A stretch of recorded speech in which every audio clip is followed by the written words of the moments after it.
বিকল্প বিটিএস আর বিটিএস মেম্বাররা কত সালে ডিসব্যান্ড হবে। সো হ্যালো এভরিওয়ান, আসসালামু আলাইকুম।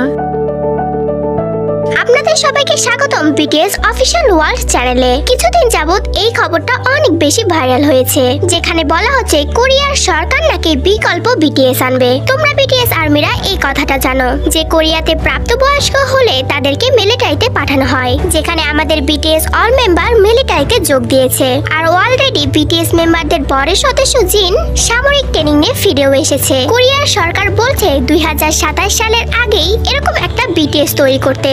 এর কথার অর্থ হলো বিটিএসরা যখন ডিসব্যান্ড হয়ে যাবে তখন অন্য কেপপ আইডলরা যেন বিটিএস এর মতন করেই উপরে ওঠে। আর তোমরা জানো বিটিএস কতটা বেশি জনপ্রিয়, যেখানে ওয়ার্ল্ড ওয়াইড পিপল বিটিএস কে চেনে। তবে এই কথাটা বলাতে সরকারের উপর অনেকে খেপেছে। এতে নেটিজেনরা বলছে বিকল্প বিটিএস কথাটিতে কেপপ আইডলদেরকে অসম্মান করা হচ্ছে।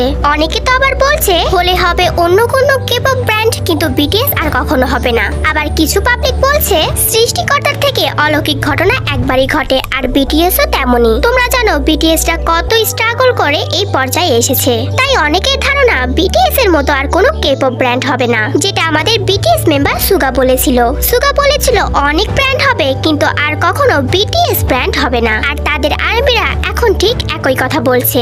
এখন অনেকের ধারণা বিটিএসটা হয়তো 2027 সালে ডিসব্যান্ড হবে, কিন্তু আমরা জানতাম বিটিএসটা 2032 সালে ডিসব্যান্ড হবে। এখন এই ব্যাপারটা সম্পূর্ণই বিটিএস মেম্বারদের ব্যক্তিগত ব্যাপার।